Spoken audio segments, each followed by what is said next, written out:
Hello दोस्तों, test quiz में आपका बहुत बहुत स्वागत है। तो हम लोग फिर से एक नई चैप्टर को जो लास्ट क्लास में पढ़े थे, तो एक नई चैप्टर को अपने लोग स्टार्ट करने जा रहे हैं आज। तो ये क्या है? घूर्णी गति ना। तो यहाँ पर क्या हुआ, इसको हम लोग रोटेशनल मोशन भी बोलते हैं, है ना। तो कोई चीज़ क्या हो गया कि जो अपने कोई भी ऑब्जेक्ट का जो मोशन होता है वो मूलतः क्या तीन प्रकार का होता है। एक क्या होता है, अपने लोग को स्ट्रेट लाइन में मोशन होता है, मोशन इन स्ट्रेट में। क्या हुआ, अपने को सभी अपने को जो कण है एक ही दिशा में और एक ही दिशा में जब गति करती है तो उसको हम लोग क्या बोलते हैं, ट्रांसलेशन मोशन, या अपने को मोशन इन स्ट्रेट लाइन ना। दूसरी क्या होती है, घूर्णी गति होती है। क्या, लोटन गति बोलते हैं। कोई चीज क्या होता है, एक दूसरे पर क्या रोटेट होते चलता है ना, अपने को लोटन। तो उस टाइप के गति को हम लोग क्या बोलते हैं, घूर्णी गति बोलते हैं। और एक ना अपने को तीसरी टाइप की गति होती है जो क्या कहा जाता है, आपका दोनों का मिश्रण हो जाता है। तो इसको अपने लोग का ना क्या होगा, तीसरी टाइप की यहाँ पर आपकी गति होती है। तो आइए यहाँ पर अपने लोग ना ये करते हैं, यहाँ से तो निकलते हैं। तो हम लोग यहाँ पर इसको देखते हैं। तो पहले क्या हुआ है कि हम लोग जितने भी ना अपने को गति को पढ़े थे, तो उसमें क्या हुआ, एक अपने को पॉइंट मास का यूज करते हैं, बिंदु अपने को पॉइंट मास का यूज करके, और अपने को सभी चैप्टर को पढ़े थे। इसमें अपने लोग को करना क्या है, एक दृढ़ पिंड हो गया ना। तो हम लोग फर्स्ट रिजिड बॉडी बोलता है। तो क्या हो रहा है कि उसमें अपने को कण हम लोग मान लेते हैं हर चीज को, लेकिन इसमें क्या होगा, जब हम घूर्णी गति ये करते हैं तो अलग अलग कणों की क्या हो, गति सबकी अलग अलग होती है। अब किसी ऑब्जेक्ट को आप लोग क्या करते हैं, पॉइंट मास को मान लेते हो, बड़ी ऑब्जेक्ट को पॉइंट मास। तो पॉइंट मास मानने से क्या हो रहा है, आप लोगों को हर चीज को हम एक पॉइंट मान ले रहे हैं। तो उसमें क्या हुआ, किसी तरह का गति परिवर्तन नहीं होता है। लेकिन आप लोग घूर्णी गति जब होगी तो अलग अलग बिंदु होगा। जैसे किस टाइप की, ऐसे मान ले जाए कि कुछ एक ऐसा पहिया है आपके पास, ऐसा है, और इसका एक सेंटर ऑफ मास होगा। इसको क्या बोलता है, सेंटर ऑफ मास। अब ये अलग अलग बिंदु होंगे ना, ऐसा यहाँ पर अलग बिंदु। ये क्या है, P1 हो गया, ये आपका P2 हो गया, ये क्या है, P3 हो गया। तो अलग अलग सब क्या हो रहे हैं, आपके पॉइंट हो रहे हैं, पॉइंट 1, पॉइंट 2, पॉइंट 3। तो ये सबकी जो गति जो होगी ना, उसकी जो अपने को गति की वैल्यू जो होगी अपने को, वे सब क्या होगा, अलग अलग होगी, सेम नहीं होगी। ये क्या हुआ, यहाँ पर गति क्या है, जीरो हो जाएगी, सेंटर ऑफ मास में कोई भी गति नहीं होगी, घूर्णन गति। यहाँ वाले में क्या होगी, कुछ ज्यादा होगी, यहाँ और बढ़ते जाएगी और बढ़े। तो क्या हो गया है कि जब भी ना आप लोगों को हम घूर्णन गति का ये करते हैं, तो इसमें हर पॉइंट का क्या हुआ, आप लोगों को जो गति होगी ये सब क्या अलग अलग होती है। तो इसको अपने को ना सॉल्व करने के लिए हमारे को यहाँ पर क्या करना होगा, हम यहाँ पर ऐसा करने के लिए तो हम लोग ना जो भी ऑब्जेक्ट होगा उसको क्या दृढ़ पिंड मान लेते हैं, है ना। तो ये यहाँ पर क्या हो रहा है, तो क्या हो, बड़े पिंडों में जुड़ी बहुत सारी समस्याएं उसको दृढ़ पिंड मारकर हल की जा सकती है ना। तो हम लोग क्या करते हैं, आदर्श दृढ़ पिंड एक ऐसा पिंड है जिसकी एक सुनिश्चित और क्या अपरिवर्तनीय क्या आवृत्ति फिर होती है ना। और इसमें क्या है, जो हो ठोस कण होता है और बीच की दूरियां के परिवर्तित नहीं होगी। तो ऐसा हो गया कि मैं कितने भी बल को लगाऊं, यदि दो अपने को पॉइंट है उसके बीच का क्या हुआ, दूरी बदलती नहीं है, तो उस टाइप का कोई पिंड है, तो उस टाइप के पिंड को हम लोग क्या बोलते हैं, दृढ़ पिंड ना। तो आप थोड़ा सा याद रखिएगा। तो हम लोग क्या करते हैं, उसको कोई भी चीज को आसान करने के लिए, सरलीकरण करने के लिए आप लोग उसको दृढ़ पिंड मान लेते हैं। दृढ़ पिंड का अर्थ क्या होगा कि मैं कितनी भी बल को लगाऊं, दो जो बिंदुओं होगी उसके बीच की दूरियां क्या होगी, कभी भी बदलेगी नहीं, चेंज नहीं होगी। तो इस टाइप के फोर्स को हम लोग क्या बोलते हैं, आप लोगों को ये रिजिड बॉडी ना। तो ये हम लोग ना हमेशा क्या हो, घूर्णी जो बल होता है उसमें अब जितने भी अपने वस्तु जिसके ऊपर हम अध्ययन करेंगे उसको हम लोग क्या मान लेंगे, दृढ़ पिंड मान लेते हैं। तो ये क्या होगा, आपका दृढ़ पिंड हो गया। तो इसमें क्या है, अपने को शुद्ध स्थानांतर गति। तो अपने लोग को एक दिखाते हैं जो गति हो जाता है, तो एक क्या हुआ, स्थानांतरण गति हम लोग बोलते हैं ना, शुद्ध स्थानांतर गति। तो इसको मैं दिखाना चाह रहा हूँ कि कैसे हो गया है यहाँ पर। तो ये क्या हो रहा है, हमारे पास एक कुछ ऑब्जेक्ट है, यहाँ पर अपने लोग को क्या हो रहा, यहाँ पर ये कर रहे हैं। तो ये हो गया है, एक पिंड है, इसके ऊपर हम लोग ना क्या है, एक पिंड को यहाँ पर रख दिया है ना, एक वस्तु को। तो एक ऑब्जेक्ट को हमने क्या किया, इसके ऊपर ऐसा रख दिया हूँ। अब इसके बाद क्या हो रहा, यहाँ पर दो पॉइंट है, एक पॉइंट P1 है, यहाँ के एक बिंदु है, और दूसरी बिंदु क्या P2 है। तो दो पॉइंट हम लोग लिए हुए, पॉइंट P1 और दूसरे बिंदु क्या, पॉइंट P2 ऐसा रहेगा। इसके बाद मैं ना इसको छोड़ता हूँ तो ये ना आप लोगों को देखे कैसे गति कर रही है, ये ऐसा टाइप का ना गति करती है ना। यहाँ से जब मैं इसको छोड़ता हूँ तो क्या हुआ, P1 और P2 की जो गति होती है ना वो ऐसा टाइप की ऐसा रहती है। तो ऐसा जो भी अपने लोग को हो जाता है तो शुद्ध स्थानांतर गति में वस्तु के सभी कणों किसी भी समय समान वेग से चलते हैं। तो याद रखिएगा जब भी ना अपने को शुद्ध स्थानांतर गति होगा, स्थानांतर गति जब होती है तो इसमें क्या होगा, हर अपने को पॉइंट क्या होगा, इक्वल गति से। शुद्ध स्थानांतर गति में वस्तु के सभी कणों का किसी भी समय पर समान वेग क्या होगा, होता है। तो इसका वेग क्या होगा, हमेशा आपका सामान्य होगा। तो इससे ना अपने लोगों को क्या हो गया, यहाँ पर ये कर जाता है, निकल जा रहा है। तो आगे की ओर हम लोग करते हैं तो परवलयिक पथ या क्या फूलदान का मोशन को हम लोग ना दूसरे तरीके से यहाँ से ऐसा करके देखते हैं। तो इसमें क्या हो गया, यहाँ पर अपने लोगों को क्या, एक परवलय है तो इस टाइप गति है। तो इसमें क्या हो रहा है कि जो भी पॉइंट है, ये पॉइंट है पॉइंट, दोनों क्या हो रहा है, एक समान गति कर रहा है ना यहाँ पर। तो परवलयिक पथ पर क्या होगा, मोशन क्या होगा, इस टाइप का अपने को रहेगा। तो ये भी क्या हो गया है आपका, ये भी ना स्थानांतरित गति इसको बोलते हैं ना। यहाँ इसमें कहीं भी घूर्णन नहीं आ रहा है, तो इस टाइप के ना गति को हम लोग क्या बोलते हैं, स्थानांतरित गति। ये हो गया ना यहाँ से ऐसा। और क्या है, उदाहरण में ऑब्जेक्ट को केवल शुद्ध स्थानांतर गति होती है के साथ स्थानांतरित करने के लिए प्रतिबंधित किया जाता है। और किसी भी तत्कालिक समय पर वस्तु के सभी कणों का वेग समान होता है और विभिन्न कणों के वेगों की दिशा किसी भी पल में परीक्षक के समानांतर ही होती है यहाँ पर। तो इसके बाद ना हम लोग एक दूसरी हुआ स्थानांतर गति और घूर्णी गति हो गया है ना। तो एक अपने को क्या हुआ, लुढ़कते हुए जब कोई चीज चलता है ना तो उसको हम लोग क्या बोलते हैं, अपने को घूर्णी गति बोलते हैं। इसमें क्या होता है, ऑब्जेक्ट क्या होता है, ऐसा हो। तो इसको आइए हम लोग दिखा दें। तो एक क्या सिलेंडर हम लोग लिए हुए हैं है ना, एक बेलन है, और ये बेलन की न गति को हम लोग यहाँ पर देख रहे हैं कि बेलन कैसे गति कर रहा है। तो इसको ना बेलन की गति को मैं दिखाना चाह रहा हूँ इस पर किसी भी न। तो एक पॉइंट क्या है, P1 हो गया है आपका यहाँ, दूसरा पॉइंट क्या हुआ, P2 हो गया है, और तीसरा पॉइंट क्या, P3 हो गया है। तो यहाँ 4 हो गया। तो यहाँ पर क्या है, 4 पॉइंट हो गया है। तो पहला हो गया P1, दूसरा क्या होगा P2, तीसरा हो गया P3 और चौथा हो गया क्या, P4। तो ऐसा 4 पॉइंट हो गया। तो पहला पॉइंट P1 और ये हो गया P2 और ये सबकी गति। अब ये अपने को क्या हुआ, यहाँ से गति करना प्रारंभ करता है ना, यहाँ से कुछ गति करना प्रारंभ करते हैं। तो ये अपने को क्या रहेगा, यहाँ से ये इस टाइप का अपने को गति होगा। तो इसमें क्या हो रहा है, ये क्या हो गया अपने को है ना, रोटेशन हो जाता है यहाँ पर ना। ये क्या घूर्णी गति हो जाना, क्योंकि इसकी हर पॉइंट क्या हुआ, अपनी डायरेक्शन क्या हुआ यहाँ पर बदल जाए। तो इस टाइप की जो गति होगी उसको हम लोग क्या बोलते हैं, यहाँ पर घूर्णी गति ऐसा करके रखते हैं है ना। तो घूर्णी को हम लोग दिखाना चाह रहे हैं है ना, किसी अक्ष पर क्या क्या करेगा, ये रोटेट ऐसा करेगा है ना। तो इसको मैं दिखा रहा हूँ यहाँ से। तो कोई एक अपने को एक्सिस हुआ है और एक्सिस पर क्या हो रहा है, यहाँ से कुछ हम लोग ना यहाँ से एक ऑब्जेक्ट को यहाँ पर रख दिए हैं है ना, और यहाँ पर अपने लोग ना ये दूसरे हो गया। तो ये ऐसा जब गति होगा ना तो इसी को हम लोग क्या बोलते हैं, यहाँ पर जैसा गति हो रहा है इसको हम लोग क्या बोलते हैं, घूर्णी गति ना। तो यहाँ से ऐसा रख रहा है, तो इसको जिसके अबाउट ऐसा घूम रहा है इसको हम लोग क्या बोलते हैं, एक्सिस ऑफ रोटेशन, अक्ष बोलते हैं। तो ये घूर्णन गति का हमेशा क्या, एक कोई अक्ष होगा और उस अक्ष के ऊपर क्या होगा, ये सब जगह घूमेगा। तो इसको हम लोग क्या बोलते हैं, एक्सिस ऑफ रोटेशन ना। तो यहाँ पर ये चला आता है। तो आगे की ओर ना, और हम लोग यहाँ पर देखते हैं तो एक हमारा क्या है, एक टेबल फैन है जो हम लोग यूज करते हैं। तो इसको दिखा रहे हैं कैसा ये रहेगा। तो ये अच्छा रहेगा ना। तो अपनी धुरी पर घूमता हो टेबल, तो इस टाइप का जो गति होगा उसी को हम लोग क्या बोलते हैं, यहाँ पर क्या बोलते हैं, यहाँ पर घूर्णी गति बोलते हैं। तो ऐसा अपने पास मोशन होगा तो हमेशा क्या होगा, एक आपका अक्ष हो गया और ये अक्ष पर क्या होगा, अपने को हमेशा कोई ऑब्जेक्ट क्या होगा, ऐसा मूव कर रहा है। तो ये अपनी धुरी पर घूमता है। तो इस टाइप का जो गति होगा उसको हम लोग क्या बोलते हैं, घूर्णी गति का ना एक ना उदाहरण है यहाँ पर। तो आगे की ओर हम लोग और दिखा रहे हैं यहाँ से ऐसा। तो फिर ये भौरा है ना अपने को।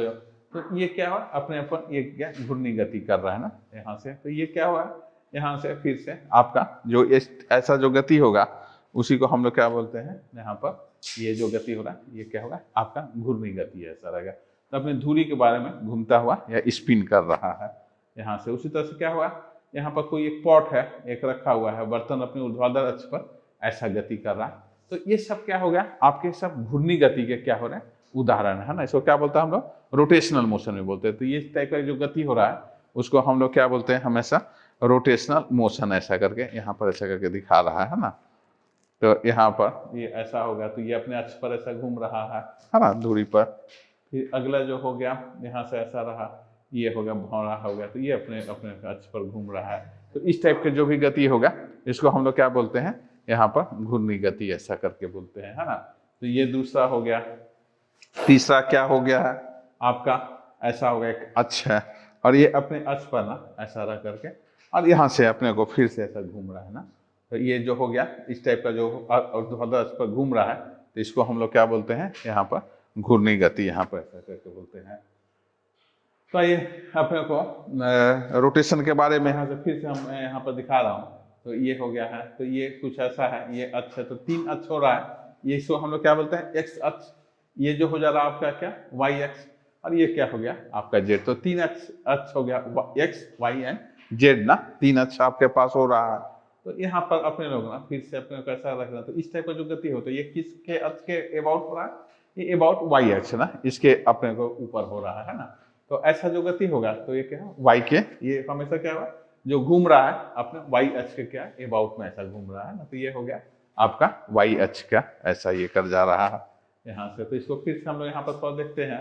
तो यहाँ पर जो भी हो गया ऐसा रह गया और इसके ऊपर क्या एक वस्तु है और इसको हम लोग ऐसा रख रहे हैं और ये घुमा रहे हैं। तो ये जो हो जाएगा ये यहाँ पर अपना क्या हो गया, वाई अक्ष के ऊपर हो रहा है ना। तो इससे ना अपने को क्या हो गया, यहाँ पर वाई अक्ष का होगा। तो ऐसा जो होगा तो इसको हम लोग क्या, वाई अक्ष ऐसा रहेगा। ये एक्स हो गया, ये वाई हो गया है ना। और यहाँ पर ऐसा रहने पर क्या होगा, यहाँ से ऐसा रह के ये जो घूमेगा ये क्या हो रहा है, ये अपने को जेड अक्ष के है। तो ऐसा जब घूम रहा है इसके ऊपर तो ये क्या हुआ, वाई अक्ष के अबाउट था।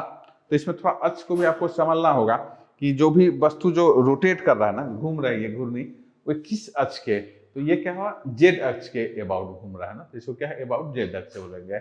और यदि ऐसा घूमेगा तो अबाउट एक्स अक्ष। तो हमेशा ना जब भी आप क्वेश्चंस को बनाएंगे तो आपको हमेशा जरूरत पड़ेगा कि कोई भी ऑब्जेक्ट जो रोटेट हो रहा है तो अबाउट किस अक्ष के ऊपर है ना, एक्स अक्ष के ऊपर, वाई अक्ष के ऊपर, जेड अक्ष का। और उसके साथ क्या होगा, उसका आपका ना इनर्शिया भी क्या होगा, अलग अलग होगा। और आपको क्या सही फार्मूला को हमेशा क्या होगा यहाँ पर लगाना पड़ेगा। तो ये जो अक्ष हो रहे हैं ना, ये यहाँ से ये आपको ना अपने यहाँ से इस पर अब किस अक्ष पर घूम रहा है इसको यहाँ पर ये करना होगा है ना। ये यहाँ पर ये दिखा रहा है कि किस अक्ष के ऊपर ये क्या कर रहा है, घूम रहा है यहाँ पर है ना। यहाँ पर ये दिखा रहा है, यहाँ से ये हो रहा अक्ष को यहाँ पर अपने लोग को दिखा रहा है ऐसा। तो नेक्स्ट है, हम आगे यहाँ से ना निकलते हैं यहाँ पर। तो इससे क्या होगा, कोई भी वस्तु है तो इससे ना अपने को किस अक्ष के अबाउट कितने का कोण बना रहा है उसको यहाँ पर अपने लोग ना दिखा रहे हैं है ना। तो ये फिक्स है। तो ये जो कोण बना रहा है उसी को क्या हुआ, अपने को शुद्धता या इसको हम लोग क्या बोलते हैं, प्रिसीजन बोलते हैं। मतलब अपने अक्ष से कितने दूरी पर क्या हुआ ऐसा घूम रहा है, अपने अक्ष से जो कितना। तो ये जो एंगल जो बनता है ना, यहाँ कोण जो बनता है उसी को हम लोग क्या बोलते हैं, शुद्धता या प्रिसीजन भी यहाँ पर ना अपने आप को बोलता है। तो इससे अपने को ना ऐसा करके ये निकल रहा है। तो यहाँ पर फिर से ये हो गया है, फैन है, तो इस भी अपने लोग को ऐसा करके ये प्रिसीजन ऐसा कर रहा है ना। तो इसको हम लोग ऐसा कर रहे हैं ऐसा। तो ये हो गया, ये ऐसा रख करके, और इससे ना आपका ना प्रिसीजन ऐसा रहेगा। तो इससे अपने को आपका क्या होगा, ये जो वस्तु है ये ऐसा अपने को रोटेट कर रहा है ना। तो आइए इससे हम लोग ना अपने को धुरी को यहाँ पर तय करने के लिए ना यहाँ पर हम लोग क्या करते हैं, इसका उपयोग करते हैं यहाँ से ये करने के लिए है ना। तो ये है सटीकता है दूरी का, अपने लोग क्या कर रहे हैं यहाँ पर उपयोग कर रहे हैं। तो इसके बाद आगे हम लोग यहाँ पर निकल जाते हैं आगे की ओर। तो एक क्या है, द्रव्यमान केंद्र हो जाता है ना। तो क्या सेंटर ऑफ मास भी हम लोग बोलते हैं। तो हमेशा क्या होगा, जब भी ना रोटेशनल मोशन होगा तो आपको हमेशा क्या होगा, एक सेंटर ऑफ मास का ना हमेशा क्या पड़ेगा, जरूरत पड़ेगा। उसका सेंटर ऑफ मास कहाँ रहता है इसको अपने को ना निकालने की आवश्यकता होती है। तो क्या हो रहा है, इसको मैं ऐसा दिखा रहा हूँ, सेंटर ऑफ मास है क्या। तो देखिए क्या हो रहा है यहाँ से, तो 2 मास है ना। एक क्या है, m1 है, तो एक यहाँ पर पार्टिकल है, एक कण है, यहाँ उसका द्रव्यमान क्या है m1 है और इसकी दूरी क्या है यहाँ से अक्ष से x1 दूरी पर है। उस पर दूसरा मास यहाँ पर m2 है, दूसरा अपने जो कण है वो m2 है और उसका जो मास है अपने को द्रव्यमान क्या है m2। तो इसको मैं ऐसा दिखा रहा हूँ। तो पहला ये x1 दूरी पर एक मास है। अब क्या है एक दूसरा क्या है m2 है और यहाँ पर अपने को क्या है, अब अपने को दोनों का जो केंद्र होगा ना, एक मास क्या है यहाँ है और दूसरा क्या है, सेंटर ऑफ मास क्या होगा कहीं बीच में होगा, है ना, द्रव्यमान का जो सेंटर होगा। तो उसको हमारे को ना उसका केंद्र निकालना है कि दोनों मास का केंद्र यहाँ से कितने दूरी पर है ना। तो उसको हम लोग क्या लिखते हैं एक्ससीएम लिखते हैं ना, अपने को सेंटर ऑफ मास बोलते हैं। वो अपने को जो मास है दोनों का उसका अपने को क्या करना केंद्र निकाल। भाई इसको कैसे हम लोग निकालते हैं यहाँ पर देखते हैं, यहाँ पर क्या अपने को मेथड का यूज करेंगे फार्मूला का। तो ये जो होगा इसको हम लोग क्या बोलते हैं सेंटर ऑफ मास। ये दोनों के कारण क्या है सेंटर ऑफ मास क्या होगा, ये आपका यहाँ पर सी में चला आता है। तो ये ऐसा आ जाता है। तो ये हो गया आपका सेंटर ऑफ मास एक्स क्या होगा सीएम हो गया सेंटर ऑफ मास। तो इसका जो सूत्र होगा हमेशा, तो हम लोग क्या करते हैं ये x m1 लिख लेना। तो x इंटू क्या होगा m1 हो गया और प्लस जो सेकेंड में आता है क्या m2 इंटू एक्स हो गया, है ना। तो ये क्या होगा इसका द्रव्यमान गुणे उसकी दूरी अपने अक्ष से जो दूरी है वो x1 हो गया और प्लस क्या होगा यहाँ पर जो द्रव्यमान हो गया m2 और यहाँ अक्ष की दूरी क्या होगा x2 हो गया और डिवाइडेड में क्या होगा m1 प्लस m2। दोनों को हम लोग क्या करते हैं जोड़ देते। तो ये जो हो जाता है ये अपने को क्या हुआ सेंटर ऑफ मास यहाँ पर अपने आप ऐसा आपका निकल जाता है यहाँ से। तो इसके बाद ना अपने दो कणों का द्रव्यमान समान है, m1 बराबर m2 है ना, दोनों दो कणों का। तो क्या हो गया x जो सेंटर ऑफ मास हो जाता है वे क्या होता है mx1 और प्लस mx2 बाई 2m। तो यहाँ mm क्या होगा अपने को उभयनिष्ठ है, सब में m उभयनिष्ठ है। तो मैं इसको क्या कर दिया कैंसिल कर दिया ना यहाँ पर अपने को। तो कैंसिल करने से क्या हो रहा है आपका आ गया क्या x1 x2 बाई 2। तो याद रखिएगा कि जब भी दो मास होगा और दोनों का मास क्या होगा इक्वल होगा, द्रव्यमान क्या इक्वल होगा, तो उसका सेंटर ऑफ मास होगा हमेशा उसके केंद्र पर स्थापित होगा। यदि मान ले कि भारी होगा और ये हल्का होगा तो केंद्र ऑफ के जो होगा तो इस साइड शिफ्ट कर जाएगा। तो हमेशा क्या होगा जिस साइड भारी रहेगा ना अपने द्रव्यमान ज्यादा होगा, केंद्र क्या है उसी साइड यहाँ पर चला जाएगा। और यहाँ पर क्या हो रहा है दोनों मास क्या हो रहा है आपका इक्वल हो जा रहा है, इसलिए आपने क्या सेंटर हमेशा क्या होगा उसका जो केंद्र होगा हमेशा उसके क्या होगा सेंटर में होगा। तो इससे ना अपने लोगों को ये दिखा रहा है कि सेंटर ऑफ मास क्या होगा x1 x2 और डिवाइड में क्या होगा में 2 से ऐसा भाग कर देंगे तो ये ऐसा आ जाएगा, है ना। तो ये अपने को यहाँ से आ जाएगा। तो इस प्रकार क्या हम लोग देख रहे हैं यहाँ निष्कर्ष क्या निकल रहा है। इस प्रकार समान द्रव्यमान के दो कणों के लिए द्रव्यमान का केंद्र उसके बीच बिल्कुल मध्य रेखा में स्थित होते हैं। तो इस प्रकार तो समान अपने को द्रव्यमान के दो कणों के लिए द्रव्यमान का केंद्र उसके बीच बिल्कुल मध्य में स्थित रहती है ना हमेशा। तो इससे ना और आगे हम लोग ना यहाँ से ये निकालते हैं। तो मान लीजिए कि द्रव्यमान के साथ x अक्ष के साथ n कण प्रणाली है ना, मैंने बहुत सारा इसमें है। तो एक क्या है m1 है, m2 m3 और mn की दूरी क्या x1 x2 xn है ना, जो O से है।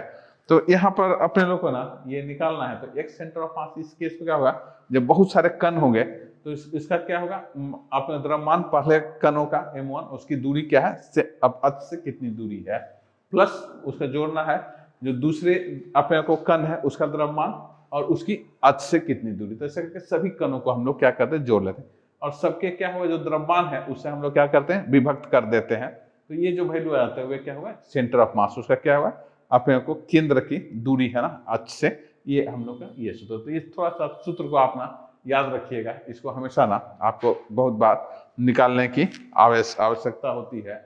तो उसी तरह से सेंटर ऑफ मास इसको ना हम लोग ऐसा फार्मूला में इसको हम लोग क्या बोलते हैं सिग्मा बोलते हैं। सिग्मा में क्या समेशन हो गया, इसका अर्थ जोड़ होता है। तो 1 से n तक ये 1 2 3 4 ऐसा अलग अलग बैठाएंगे और डिवाइडर में क्या होगा यहाँ mi होगा 1 से n तक। तो ये दोनों को ऐसा जोड़ के भाग कर देते हैं तो ये क्या होगा आपका सेंटर ऑफ मास यहाँ पर चला आता है। और इससे ना और हम कहते हैं तो सभी कणों का द्रव्यमान का योग है और इसलिए वस्तु का कुल द्रव्यमान क्या होगा यहाँ पर m है ना। तो ये इससे और ना आगे हम लोग यहाँ पर निकलते हैं। तो इसमें दिखा 3 कण प्रणाली है। तो इसको मैं दिखा रहा हूँ यहाँ पर क्या अपने को 3 कण प्रणाली तो क्या हो रहा है ऐसा। तो ये हो गया m1 x1 x2 हो गया और ये हो जाएगा क्या m2 हुआ और यहाँ पर हो गया क्या अपने को m3 हो गया। तो तीन अपने को क्या कण प्रणाली है, M1 M2 और क्या हो गया M3, यहाँ से ऐसा चलाया है। और इससे क्या हुआ अपने को 3 में ऐसा करके मैच कर रहा है, 1 2 और 3 में। तो यहाँ पर ना आपको 1 2 और 3 यहाँ पर ऐसा रह गया। अब इसका ना हमारे को सेंटर ऑफ मास क्या होगा, ये बीच में कहीं पर होगा, तो इसको हम लोग क्या करेंगे, तो हमारे को क्या निकालना है, यहाँ से x का दूरी है, इसको क्या बोलते हैं x सेंटर ऑफ मास, और जो y वाला दूरी होगा इसको हम लोग क्या बोले y सेंटर। तो ये वाला जो दूरी होगा ना, इसका सेंटर कहीं ना कहीं अपने को रहेगा। तो ये जो दूरी है ना यहाँ से ऐसा करके, तो इसको हम लोग क्या बोलते हैं, यही अपने को सेंटर ऑफ मास है। तो x क्या लिखता है, सेंटर ऑफ मास। और यहाँ वाला जो दूरी है ना यहाँ से ऐसा, और ये जो दूरी हो गया है यहाँ से यहाँ तक, उसको हम लोग क्या करते हैं y सेंटर ऑफ मास ना। तो ये दो अपने को दूरी हो गया, एक हो गया आपका क्या, ये वाला x दूरी हो गई, और ये वाला क्या हो गई y दूरी। तो ये दोनों को ना हम लोग को ना x cm को निकालना है, y cm को निकालना है, दोनों का ना अपने लोगों का ये सेंटर ऑफ मास को यहाँ पर हमारे को निकालना है। तो आइए इसको हम लोग ना कैसे निकाले, इसको अपने लोग यहाँ पर देखते हैं, है ना। तो इससे अपने लोगों का ये रह जाएगा यहाँ सेंटर ऑफ मास ना। तो इसको अपने को ना निकालने के लिए हम लोग कैसे करते हैं, ये हो गया ये x cm मास, मतलब यहाँ से यहाँ का दूरी हो गया x cm मास, ये वाली दूरी, और ये हो गया क्या y cm ना, ये जो हो गए उसमें अपने को क्या हुआ y cm, ऐसा करके दोनों हो गई है। तो इससे ना अपने निकालते तो x सेंटर ऑफ मास होगा m1 x1 और प्लस m2 x2 और प्लस m3 x3 और प्लस क्या हुआ m1 m2 m3। उसी तरह से y सेंटर ऑफ मास जो हो गया, ये हो गया क्या m1 y1 m2 y2 m3 और m1 m2 और क्या हो गया m3 ऐसा आ गया है। तो अपने को एक ही द्रव्यमान करने के लिए यदि सबका बराबर हो m1 m2 और m3 तीनों अपने को क्या होगा बराबर हो, तो यहाँ पर कैसे आ जाएगा ये m m m m हो जाता है, और इसको हम लोग यहाँ पर रखेंगे तो m m m ऐसा करके क्या हो गया कैंसिल ऐसा कर जा रहा है ना। तो यहाँ से हम लोग करेंगे x सेंटर ऑफ मास, तो x1 x2 x3 और डिवाइडेड क्या हुआ 3 हो गया, और y सेंटर ऑफ मास का y1 y2 y3 और डिवाइडेड क्या हो गया आपका 3, यहाँ से ऐसा आ जाएगा। तो ये हो गया x, ये y हो जाएगा। इस प्रकार समान द्रव्यमान के 3 कणों के लिए द्रव्यमान का केंद्र उनके द्वारा गठित त्रिभुज के हमेशा क्या हो केंद्र पर हमेशा क्या स्थापित रहता है। तो हमेशा क्या हो गया अपने को 3 यहाँ से ऐसा रहेगा मास हो गया। इस प्रकार अपने को समान द्रव्यमान के 3 कणों के द्वारा द्रव्यमान का केंद्र उनके क्या द्वारा गठित त्रिभुज के केंद्र पर हमेशा क्या होगा ये स्थिर रहता है। तो इससे ना अपने लोगों का क्या होगा यहाँ पर स्थिर रहेगा। तो आगे की ओर ना हम लोग यहाँ से और फिर से ना निकलते हैं और यहाँ पर ये देखते हैं यहाँ से कैसे अपने को ना ये कर लिया जाए। तो ये हो गया क्या n कण अपने को ना प्रणाली है, तो द्रव्यमान के अंतरिक्ष में एक कण प्रणाली पर विचार करें, m1 m2 m1 है, इसके पद पर x1 y1 x2 y2 और xn yn ऐसा है ना। और ये 3 हो गया है, और यहाँ से हम लोग क्या इस पर ऐसा रखते हैं। तो यहाँ पर क्या हुआ ये मास m1 है, उस पर क्या x1 y1 z1, इस पर क्या 3 अक्ष है। पहले हम लोग क्या देखे थे एक अक्ष पर देखे थे, फिर क्या 2 पर, और यहाँ क्या होगा आपको 3 अक्ष है ना, तीनों अक्ष पर आपको निकालना है x y and z ना 3 अक्ष पर। तो ये क्या हुआ x1 क्या हुआ यहाँ से दूरी है, ये y में जो दूरी है y1 और z में जो दूरी है वे क्या हो जाए आपका z3 है। तो ये आपका ना कणों में क्या ऐसा 3 ऐसा आ गया है। फिर से क्या होगा ये दूसरा है m2 है x2 y2 और z2 है, तीसरा क्या है m3 है x3 y3 और z3 है, 3 कण यहाँ पर दिए है ना। और इसका अपने को क्या सेंटर ऑफ मास को हमारे से बहुत सारे कण रहेंगे तो n कण भी ऐसा करके बन सकता है। तो इसका जो सेंटर ऑफ मास होगा तो याद रखिएगा x जो होगा सभी का अपने x दूरी मास x2 दूरी और यह होगा मास xm दूरी हो गया। और यहाँ पर क्या होगा टोटल अपने को क्या होगा मास m1 m2 mn। तो उसके जो अपने को सेंटर ऑफ मास हो जाता है ना अपने को जो वे xm बराबर क्या होता है m1 x1 m2 x2 और ये हो जाता है। तो n कण प्रणाली में क्या होगा अपने को उसका जो द्रव्यमान होगा अपने को किसी का जो उसका सेंटर होगा अपने को है ना द्रव्यमान का केंद्र जो होगा है ना द्रव्यमान का जो केंद्र होगा xcm equal to mass into ये क्या x1 मास इंटू x2 और मास इंटू x और क्या होगा सभी मासों का क्या होगा यहाँ पर योग यहाँ पर चला आया है। तो इससे ना अपने उसी तरह से क्या होगा ये उसका y मास जो होगा ये हो गया m1 y1 m2 y2 और m1 और ये होगा mn और xn ऐसा चला जाता है। तो ये आपका ना, और जेड मास जो हो जाता है M1 Z1 M2 Z2, और ये हो जाता है क्या M1 ZN, ऐसा आ गया है ना। और इसको हम लोग हल करेंगे तो XCM जो आ जाता है सेंट्रल मास, तो इसको मैं और छोटा फार्मूला में ऐसे लिख सकते हैं यहाँ पर, है ना। तो ये 1 to n हो गया और MI XI हो गया, और डिवाइड में क्या होगा टोटल मास आपका यहाँ पर चला आया है। उसी तरह से क्या होगा Y मास जो होगा M1 Y1 1, और ये हो गया मास, और यहाँ पर ये होगा तीसरा जो होगा MI ZI और डिवाइड में ये होगा। तो ये थोड़ा सा सूत्र ना दोस्तों थोड़ा सा याद रखिएगा, बार बार हमारे को जरूरत पड़ेगा। तो क्या होगा x के अंदर का जो मास होगा M1 X1 और डिवाइड बाई क्या टोटल मास, ऐसा हो गया है ना। फिर दूसरा जो Y मास का जो होगा M1 Y1 और डिवाइड क्या टोटल मास क्या M2, और ये ZCM जो हो जाएगा M1 Z1 और डिवाइड क्या तीसरा मास क्या होगा यहाँ से आपका MN, ऐसा आ जाएगा। तो ये ना आपका क्या होगा, ये सूत्र था यहाँ पर अपने को निकालने के लिए। तो इसमें क्या हुआ, सभी कणों का द्रव्यमान का योग है और सिस्टम का कुल द्रव्यमान क्या है M है ना। MI क्या है, सभी कणों का द्रव्यमान का यहाँ पर योग हो रहा है, और सिस्टम का कुल द्रव्यमान क्या हो रहा है यहाँ M हो रहा है। तो M द्रव्यमान के लिए ना हम लोग क्या करते हैं, ये ऐसा करके वैल्यू को यहाँ पर निकालते हैं। तो ये यहाँ से ना और हम लोग यहाँ पर आगे निकलते हैं, तो इसको देखते हैं। तो क्या वेक्टर के संकेतन, इसको वेक्टर के रूप में ना भी हम लोग ऐसा लिख सकते हैं। तो जानते हैं जो वेक्टर हो गया वह R हो गया, तो ये क्या होगा X1 हो गया, और I होगा Y क्या X2, और क्या होगा Z क्या है ये X3। तो इसका जो R जो हो गया जो उसका ये X1 Y1 और क्या हो गया ये आपका Z3 ऐसा निकल गया। और इससे ना ये जैसा R हो गया, तो इसका जो सेंटर ऑफ मास हो जाता है ना, ये हर पार्टिकल का X1 Y1 Z1 है। तो वेक्टर के रूप में हम इसको वही समीकरण को लिख रहे हैं। ये वेक्टर के रूप में लिखा है, इसको मैं 3 भागों में विभक्त कर सकता हूँ, X कंपोनेंट, Y कंपोनेंट, और इधर हो गया क्या आपका Z कंपोनेंट। तो मैं 3 कंपोनेंट में ना इसको क्या कर सकता हूँ, विभाजित किया जा सकता है। तो ये आपका ना यहाँ से ऐसा हो गया है।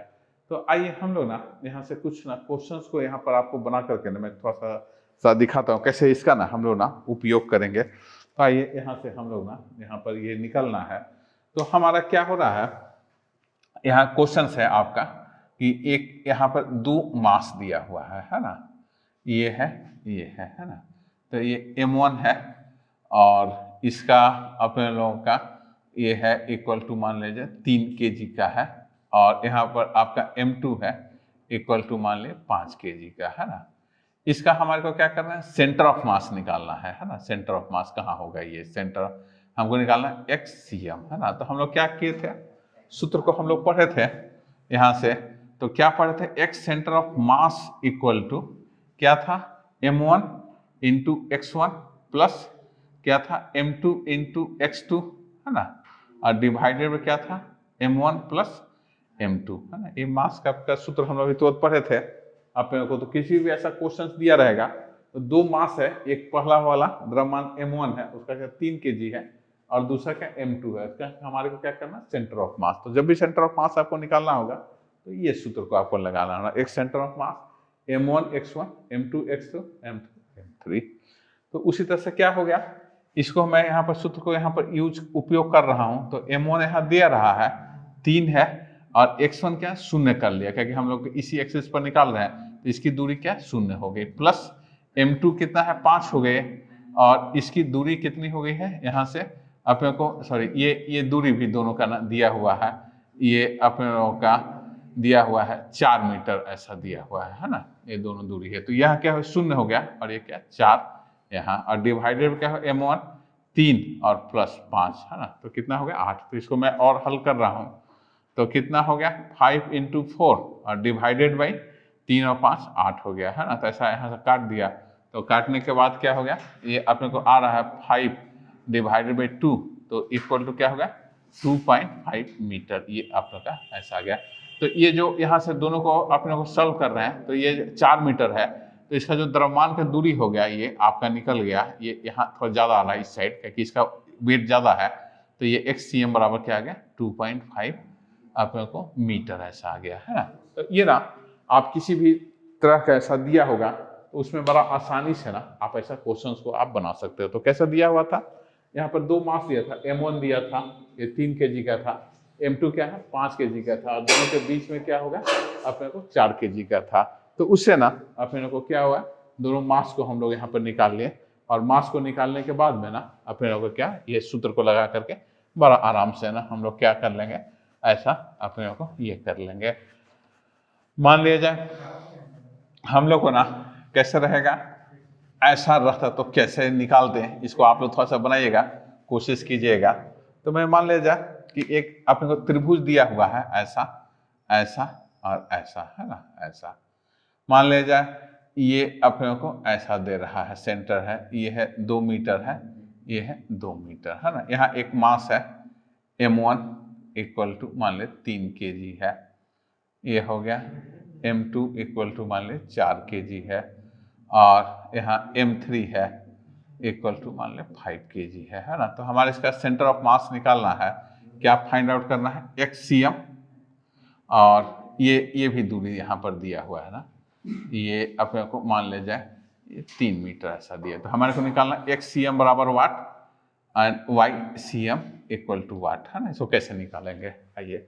तो हमारे को ना ये 3 मास दिया हुआ है, एक यहाँ m1 है, m2 m3, और इसका ये xcm निकालना है, सेंटर ऑफ मास है c को निकालना है, और xcm ycm है। तो इसको कैसे आप निकालोगे, बहुत सिंपल सा ना सूत्र होगा, हम लोग तुरंत देखे थे। xcm बराबर क्या था, m1 x1 plus m2 x2 plus क्या हो गया m3 x3, और डिवाइडेड में क्या हो गया m1 प्लस m2 और प्लस क्या होगा m3। तो ऐसा अपने लोग को इसको फिर से हम लोग क्या कर रहे हैं, इसको थोड़ा हल कर रहे हैं। तो m1 क्या हुआ 3 kg हो गया, तो 3, और इसका दूरी क्या है, यहाँ से यही एक्सिस है तो ये 0 हो गया। m2 कितना हो गया 4, और यहाँ से यहाँ का दूरी कितना है इंटू 4, प्लस m3 कितना है 5 है, और यहाँ पर दूरी कितना है यहाँ से यहाँ 2 है, और डिवाइडेड बाय सबका जोड़ 3 प्लस 4 और प्लस 5, है ना। तो इसको और थोड़ा हल कीजिए आप, तो कितना हो गया 0 हो गया, ये 4 से हो गया कितना 16, और प्लस 5 दूनी 10 यहाँ से, तो ये 16 और प्लस क्या 10, और डिवाइडेड बाई हो गया 5 और 9 10 11 12 हो गया, तो ये 12 आ गया। तो इक्वल टू अपने को कितना हो गया 26, और 26 बटे क्या 12, तो इसको कैसे कटेगा, 2 से तो 13 हो गया, और ये हो गया 6 ना, तो ये हो गया कितना 13 बटे 6, तो इक्वल टू क्या 13 बटे 6, तो भाग कीजिएगा तो क्या है 2 पॉइंट अपने लोगों का 1 आ गया, तो कितना हो गया 2.1 कुछ और आ जाएगा 4 ना मीटर हो गया। तो ये ना अपने को क्या हुआ xcm निकल गया। तो यहाँ से यहाँ जो सेंटर ऑफ मास होगा ये x जो हो जाएगा आपका, ये कितना आ जाएगा आपका 2.14 cm ना, यहाँ से ऐसा आपके लिए देखिए कितना आसानी से हम लोग ना इसको निकाल रहे हैं बड़ा आराम से। उसी तरह से क्या होगा, आप ycm को भी यही सूत्र का बस ऐसा उपयोग कर देना है ना। यहाँ से क्या होगा, ये m1 y1 plus m2 y2 plus क्या होगा m3 y3, और डिवाइडेड बाय क्या हो गया m1 प्लस m2 प्लस क्या हो गया m3। तो ऐसा करेंगे तो m1 कितना हो गया 3, और यहाँ पर ये एक्सिस और y को ही मान ले रहे हैं, तो 0 प्लस 4 इंटू 0, ये शून्य क्यों हो रहा है, इसी एक्सिस पर है ना, ये हमारा y अक्ष है, और ये क्या है अपने को x अक्ष है, सॉरी इधर है ये x अक्ष है, ये y अक्ष है। तो यहाँ पर जो दूरी है यहाँ पर शून्य हो जा रहा है, उसे शून्य कर लिया, प्लस यह m3 क्या 5 हो गया, और इंटू क्या होगा 3 हो गया, और डिवाइडेड बाई कितना होगा 3 प्लस 4 प्लस क्या 5 ना, 3 प्लस 4 प्लस 5, तो इक्वल टू कितना हो गया 15 डिवाइडेड बाई कितना हो गया 12 ना, तो कितना से 3 त्रिका 9 3 चौके 12 3 पचे 15, तो ये हो गया। तो यहाँ से कितना हो जाएगा 4 से ना भाग करोगे तो 1 है ना 4 दूनी 8 25 है ना मीटर हो गया। तो ये ना आपका ये ycm निकल गया। तो मैं इस तरह से दोनों निकाल लिया, xcm की वैल्यू कितना निकल गया 2.14, और दूसरी का जो वैल्यू निकल गया वो क्या हुआ 1.4 ना। ठीक है, तो इसी तरह से ना कुछ और हम लोग ना क्वेश्चंस को बनाएंगे, आप लोग और भी कुछ इसमें देखेंगे। तब तक के लिए आप लोग क्या है रोक रहे हैं, धन्यवाद।